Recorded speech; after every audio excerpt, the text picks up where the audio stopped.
أعوذ بالله من الشيطان الرجيم بسم الله الرحمن الرحيم ذلك من أنباء الغيب نوحيه إليك وما كنت لديهم إذ أجمعوا أمرهم وهم يمكرون.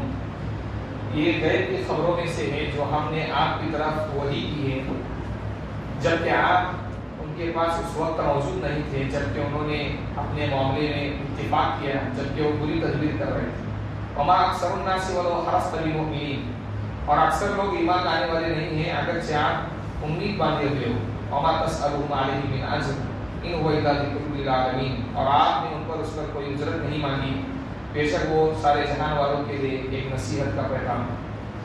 قرآن کریم کی آیتوں کا ترجمہ ہے. گزشتہ کل یوسف علیہ السلام کے بارے میں. حضرت یوسف علیہ السلام کا انتقال 110 سال کی عمر میں. ان کی قبر کو لکڑی کے اندر، جسے یہودی عیسائی لوگ آج کل ممی جو نکلتی ہے پرانے کھنڈرات میں سے، ویسی قبر کے اندر ان کی لاش کو دفن کیا گیا. اور انہوں نے نصیحت کی تھی کہ میرا جب انتقال ہو جائے تو میرے ہڈیوں کو ملک شام کے اندر لے جا کر دفن کر دیا. تو جھگڑا شروع ہو گیا، ایک محلے کا دوسرے محلے سے، تیسرے محلے سے، چوتھے محلے سے. تو پھر انہوں نے جو ہے دریائے نیل کی کنارے حضرت یوسف علیہ السلام کی قبر بنائی. کئی سال گزر گئے. موسیٰ علیہ السلام جب نبی بنائے گئے تو پھر موسیٰ علیہ السلام نے جب فرعون کے ظلم سے بچنے کے لیے فرعون بستی مصر کو چھوڑ کر جب چلے گئے ارض مقدس کی طرف، ملک شام کی جانب، اس وقت یوسف علیہ السلام کی قبر کو اپنے ساتھ لے کر گئے. یوسف علیہ السلام کی قبر کو اس وقت اپنے ساتھ لے کر گئے. یعقوب علیہ السلام جب مصر میں آئے تھے تو ان کی تعداد 93 تھی، اور جب موسیٰ علیہ السلام کو اللہ نے نبی بنایا، بنی اسرائیل میں سے موسیٰ علیہ السلام نبی ہے، تو اس وقت تعداد تھی ان کی 6,70,000. بنی اسرائیل کی تعداد کتنی تھی؟ 6,70,000. یہاں پر جو ہے واقعہ مکمل ہو جاتا ہے. یہودی لوگوں نے اور قریش نے مل کر حضور اکرم صلی اللہ علیہ وسلم سے سوال کیا تھا کہ بنی اسرائیل ملک شام سے مصر کیسے آئے، اس کے بارے میں بتاؤ. حضور اکرم صلی اللہ علیہ وسلم نے یوسف علیہ السلام کا بچپنا، ان کی جوانی کے حالات اور پھر بڑھاپے کے حالات سب کو پیش کیے. جبکہ یہ حالات کسی کو معلوم نہیں تھے. یہ حالات معلوم ہونے کے بعد جب حضور اکرم صلی اللہ علیہ وسلم نے کہا کہ یہ حالات ہیں یوسف علیہ السلام کے اور یعقوب علیہ السلام کے، تو بجائے حق بات قبول کرنے کے ہٹ دھرمی کرنے لگے، ایمان نہیں لائے. حضور اکرم صلی اللہ علیہ وسلم کو یہ جو واقعہ آپ صلی اللہ علیہ وسلم نے پیش کیا ہے، قرآن کریم میں سب پیغمبروں کے واقعے میں اس کو احسن القصص کہا گیا ہے. یعنی قصوں میں بہترین قصہ ہی نہیں بلکہ نصیحتوں کا اور عبرت لینے کا سامان ہے. اس میں بہت ساری چیزیں ہیں جو پیغام ہم نے اس کے اندر آپ کو فوائد اس میں بیان کیا ہے. یہاں سے حضور اکرم صلی اللہ علیہ وسلم پر نبوت کی ایک دلیل ملتی ہے کہ حضور اکرم صلی اللہ علیہ وسلم اور حضرت عیسیٰ علیہ السلام کے درمیان جو فاصلہ ہے وہ 500 سال کا ہے. حضرت عیسیٰ علیہ السلام جب نبی بنائے گئے تھے، ان کا انتقال ہوا، اس کے بعد حضور اکرم صلی اللہ علیہ وسلم جب نبی بنائے گئے تو اس درمیان جو فاصلہ ہے اس کو فترت کا زمانہ کہا جاتا ہے. یہ فاصلہ 500 سال کا فاصلہ ہے. اور عیسیٰ علیہ السلام سے پہلے موسیٰ علیہ السلام گزرے. تو حضور اکرم صلی اللہ علیہ وسلم امی تھے. امی کا مطلب کیا ہے؟ آپ صلی اللہ علیہ وسلم کو نہ پڑھنا آتا تھا نہ لکھنا آتا تھا. حضور اکرم صلی اللہ علیہ وسلم کو پڑھنے آتا، قرآن کریم پڑھنا نہیں، دیکھ کر نہیں پڑھ سکتے تھے. ایسے حدود لکھا نہیں کرتے آپ صلی اللہ علیہ وسلم بادشاہوں کو، تو صحابہ لکھا کرتے تھے، اور پڑھ بھی نہیں سکتے تھے، صحابہ پڑھتے تھے. کیوں؟ اس لیے کہ اللہ تعالیٰ نے اپنے نبی کو کسی کا شاگرد بنانا پسند نہیں کیا. حضور اکرم صلی اللہ علیہ وسلم کو کسی کا شاگرد بنانا پسند نہیں کیا اللہ تعالیٰ نے. اللہ بتا کے خود استاد ہے جناب محمد رسول اللہ صلی اللہ علیہ وسلم کا.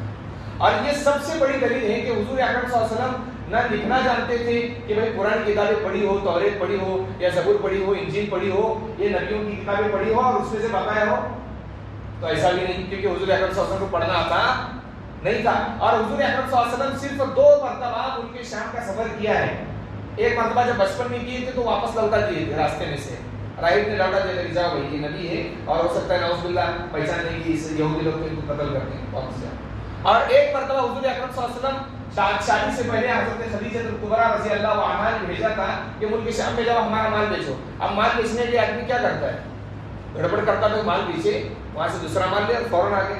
وہاں بھی کوئی کتاب کسی کے پاس پڑھا نہیں، روایت کے اندر کہیں تاریخ کی کتاب میں کہیں نہیں ملتا ہے. تو یہ سب سے بڑی دلیل ہے حضور اکرم صلی اللہ علیہ وسلم پر نبی ہونے کی. آج بھی عیسائی لوگ اور یہودی لوگ اگر اس کو سمجھ لیں کہ بھائی حضور امی تھے، پڑھنا لکھنا جانتے نہیں تھے، اور حضور نے کسی کے پاس علم سیکھا نہیں، اور ملک شام کے اندر جا کر نہ رہے نہ کسی راہب سے یعنی یہودی عالم سے رابطہ قائم کیا، ایسا بھی نہیں ہوا حضور اکرم صلی اللہ علیہ وسلم کا. تو آپ یہ ساری باتیں کہاں سے بتائی اتنی تفصیل کے ساتھ؟ اتنی تفصیل کے ساتھ وہی آدمی بتا سکتا ہے جس کو اللہ نے اپنا نبی بنایا ہو، جبرائیل کو اس کے پاس بھیجا. یہ دلیل ہے ہمارے جناب محمد رسول اللہ صلی اللہ علیہ وسلم کے نبی ہونے کی. یہودی اور عیسائی لوگ آج بھی دنیا میں میرج کے اندر بھی موجود ہے، عیسائی لوگ اور یہودی لوگ. عیسائی لوگ موجود ہیں، یہودی لوگ تو ہمارے کنٹری میں وہ اللہ ماشاء اللہ. آج بھی اگر وہ قرآن کی آیت کو دیکھتے تو سمجھ سکتے ہیں کہ اللہ تعالیٰ نے پیغمبر آخر الزمان جناب محمد رسول اللہ صلی اللہ علیہ وسلم کو نبی بنایا ہے. اور دوسری بات یہاں پر ایک نقطہ، بہترین نقطہ ہے کہ حضور اکرم صلی اللہ علیہ وسلم کو اللہ تعالیٰ نے خطاب کر کے فرمایا یہ غیب کی خبریں ہیں، غیب کی خبریں جو ہم آپ کی طرف وہی کرتے ہیں، وہی کرتے ہیں. اب دیکھیں یہاں پر دو مسئلہ ہے، ایک ہے علم غیب اور ایک ہے انباء الغیب. سمجھ لو یہ مسئلہ بہت قیمتی مسئلہ بتا رہا ہوں. اس کے اندر ہماری امت جو ہے گمراہ ہو جاتی ہے، راستے سے بھٹک جاتی ہے. علم غیب کہتے ہیں گزرا ہوا زمانہ، چلنے والا زمانہ اور آنے والا زمانہ، تینوں زمانے. ابھی آئندہ کیا ہوگا 2030 کے اندر اور 2040 میں اور 2050 میں کیا ہوگا یہ اللہ کے علاوہ کوئی جانتا. اس کو کہا جاتا ہے غیب. جو پچھلا بھی جانتا ہو، چل رہا وہ بھی جانتا ہو، اور آنے والا کیا ہے وہ بھی جانتا ہے. اور ایک ہے انباء الغیب. انباء جو ہے نبؤن کی جمع ہے، نبؤن کہتے ہیں خبر کو عربی زبان میں. قیمتی اور عظیم الشان جو خبر ہوتی ہے اس کو بولتے ہیں نبؤن. غیب کی خبریں اللہ تعالیٰ نے نبیوں کو دی. غیب کی خبریں کا مطلب کیا؟ آئندہ کیا ہونے والا ہے یہ نبیوں کو اللہ تعالیٰ نے بذات خود بتایا ہے کہ بھائی ہر نبی کو تھوڑا تھوڑا بتایا، لیکن جناب محمد رسول اللہ صلی اللہ علیہ وسلم کو بہت زیادہ بتایا. آپ صلی اللہ علیہ وسلم کو غیب کی خبریں بہت زیادہ بتائی. آپ صلی اللہ علیہ وسلم علم غیب نہیں جانتے تھے، اب عالم الغیب نہیں تھے. حضور اکرم صلی اللہ علیہ وسلم فجر کی نماز پڑھائی، صحابہ کرام بیٹھے رہے، صحابہ کے درمیان قیامت کی نشانی بیان کی، فجر سے لے کر ظہر تک. ظہر کی نماز پڑھائی، پھر ظہر کی نماز کے بعد لے کر بیٹھے صحابہ کو ظہر سے لے کر عصر تک قیامت کی نشانیاں بتائی. قیامت کی اتنی نشانیاں بتائی کہ یہودی اور عیسائی بلکہ غیر مسلم لوگوں کو بھی حضور اکرم صلی اللہ علیہ وسلم کی نشانیوں پر اعتماد ہو چکا ہے. مولانا طارق زمین ایک مرتبہ اسرائیل باؤنڈری پر گئے تھے، فلسطین باؤنڈری پر، اور وہاں پر جا کر ان کی جماعت چلنے لگی.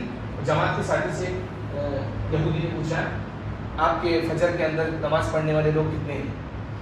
کیا جمعہ کے اندر جتنے لوگ آتے ہیں اتنے ہیں؟ تو کہا نہیں.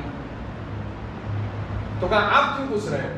تو کہا اس لیے پوچھ رہے ہیں کہ ہماری کتاب میں لکھا ہوا ہے کہ جمعہ کے اندر جتنے نمازی رہیں گے اگر فجر کے اندر اتنے نمازی ہو گئے تو یہودی دنیا سے ختم ہو جائیں گے. اور وہ زمانہ کب آئے گا؟ عیسیٰ علیہ السلام کے زمانے میں.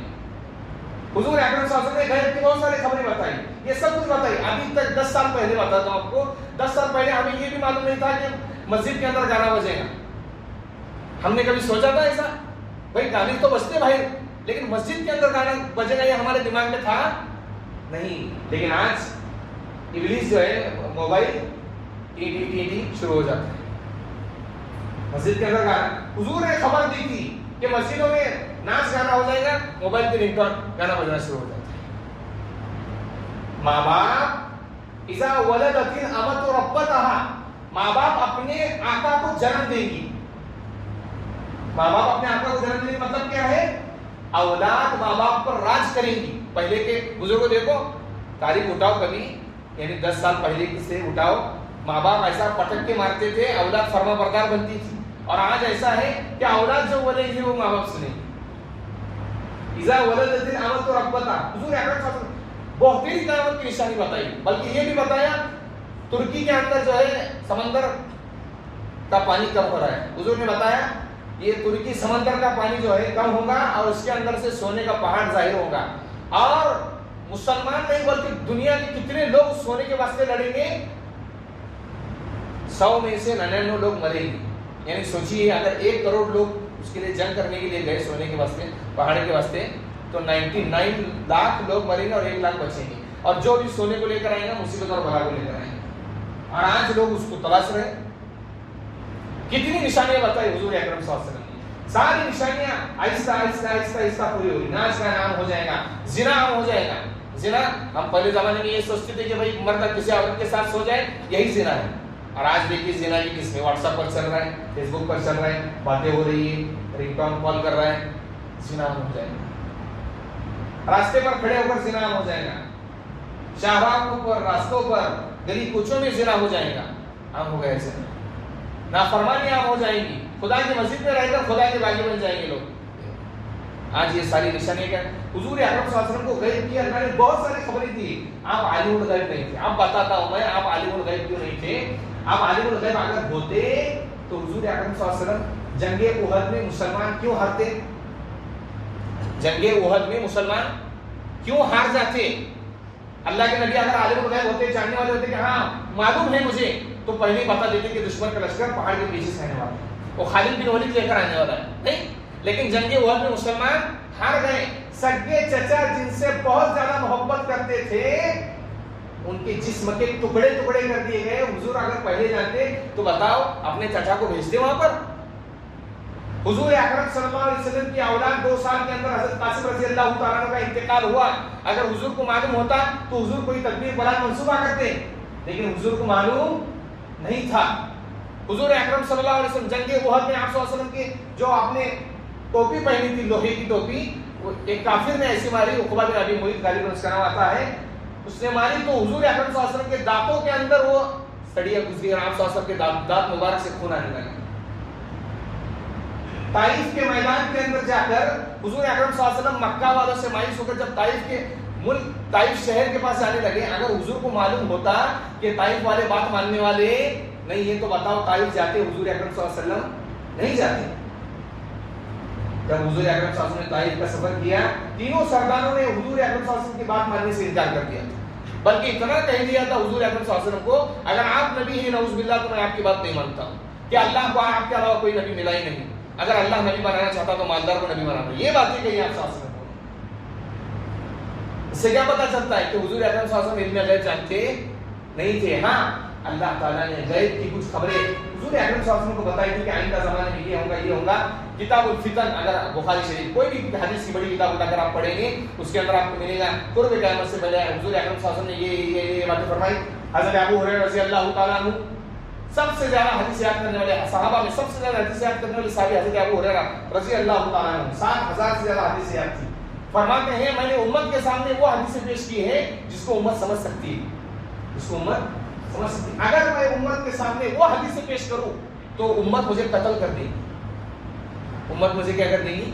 قتل کر دے گی.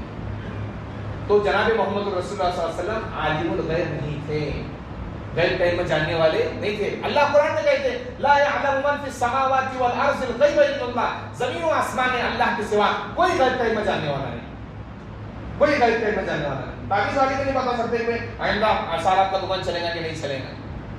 جو مالدار لوگ ہوتے ہیں ان کو جا کر دیکھیے. انگریز لوگ اس پر بھروسہ نہیں کرتے، وہ اپنے ٹیلنٹ پر بھروسہ کرتے ہیں. اور ہمارا مسلمان چھو منتر جادو ٹونا تعویذ یہ وہ اعوذ باللہ بسم اللہ جا رہا ہے، بھاگ رہا ہے، رات دن پیسے کے پیچھے پڑا ہے اور تعویذ نہیں دے رہا ہے. انگریز لوگوں کو چاہیے، وہ بولتے ٹیلنٹ پر کمانا. تعویذ کا ثبوت ہے لیکن رات دن تعویذ پر بھروسہ کر کے بیٹھنا. بھائی تعویذ پانی کے اندر ڈال کے پینا تو جیب میں 1000 روپے تھوڑے آنے والے. بلا مصیبت